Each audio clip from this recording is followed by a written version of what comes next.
We all have that one friend, just this one particular friend who always want to be the center of attention. They're always broke, even if they've just received their salary or wages. And in them being broke, they always want you to be the one to sort out the bills.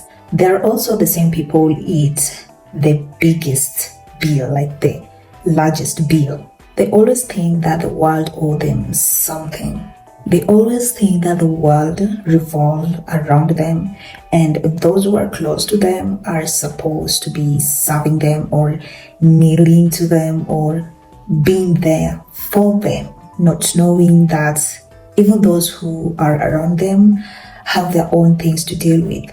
They always think that they are the only people in their cycle who deserve the best thing in life.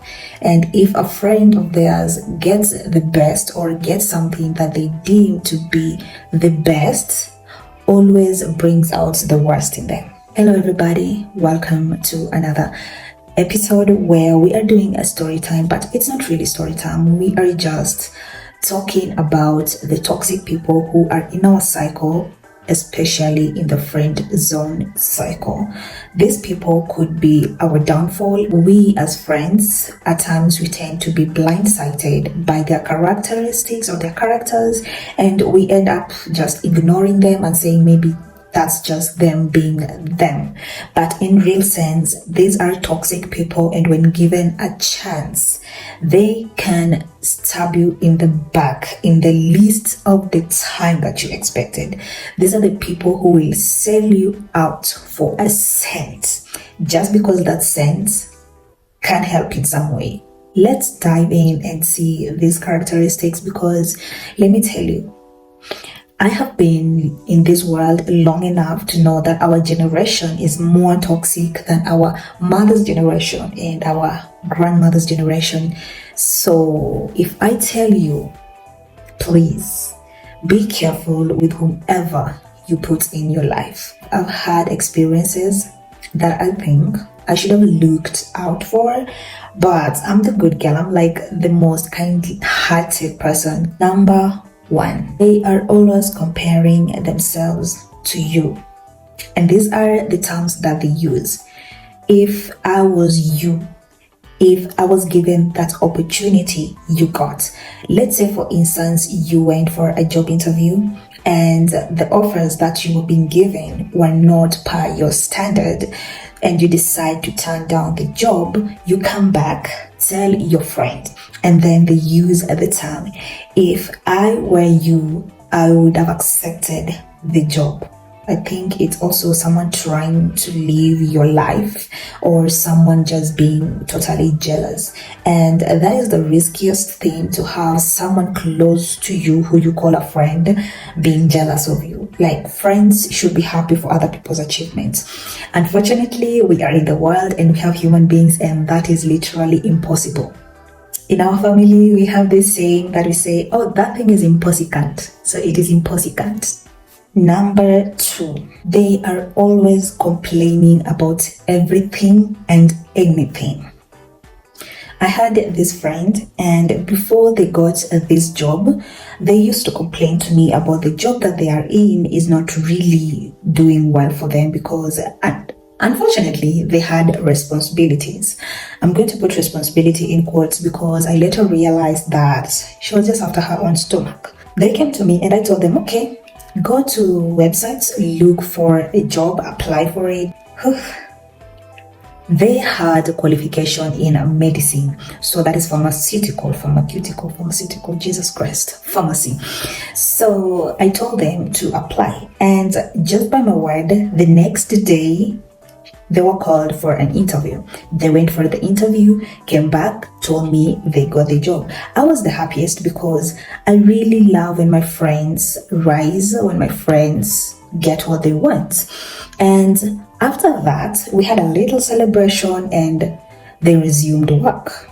Unbeknownst to me, I didn't know that all these were made up. Like, this girl needed attention, and I was giving her attention because I was feeling bad for her, and I was preparing dinner for her. I was doing a lot of things for her because I wanted her to achieve her best goals. So She complained and complained and complained and complained. There is no day that she came out of work and just told me like today was a good day. It was complaint after complaint after complaint. So they really love complaining, for someone to have pity on them, someone to take their side, someone to give them attention. And that is really tiring. Honestly, it is really tiring. Number 3, they isolate you from other friends. What do I mean by that?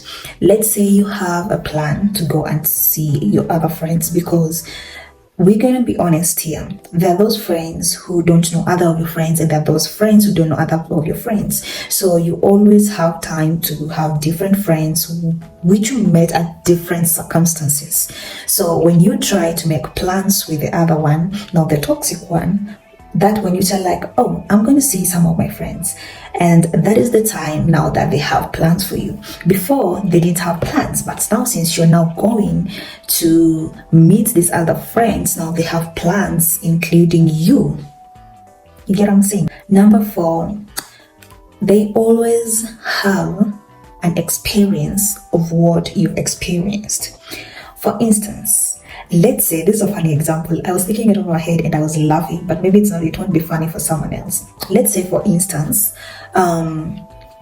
you were walking and out of the blue, a hen, the male one, I don't want to call it the way it's supposed to be called, so I'm going to call it the male hen, comes to you and just starts chasing you, and you get scared, you get startled, and you start running for your life. And tell your friend like, hey, listen, today a male hen chased the living day out of me and I was really scared. And then they're like, oh, by the way, that happened to me, you know.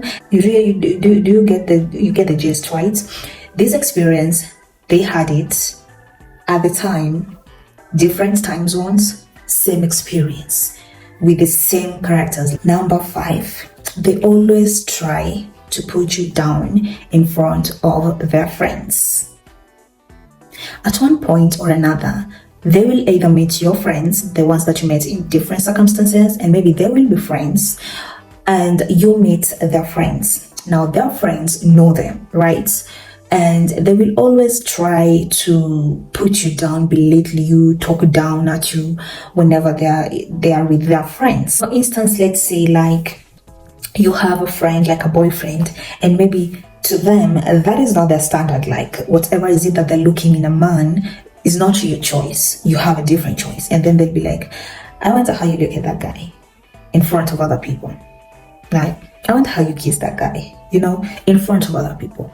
That is really dangerous, because you're starting like, what's wrong with my man? What's wrong with him? Like, I thought it was okay. That's my standard. That's my class. That's what I'm looking for in a man. So what's wrong with him? You know, you start you start doubting yourself, second guessing yourself, and it's not really nice. Number 6, I will say they have a vampire energy. They are always leeches.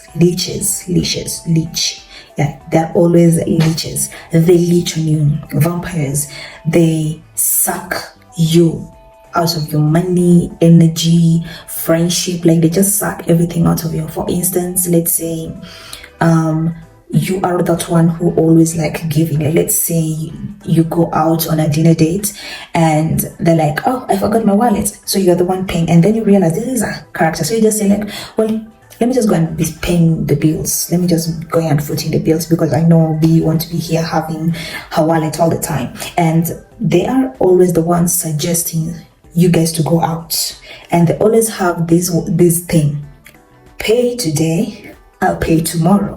When tomorrow comes, pay today, I'll pay tomorrow. These are leashes. They like receiving but not giving out. Number 7, they're really, really good at blaming other people for their downfall, for their mistakes. They never take responsibility over anything.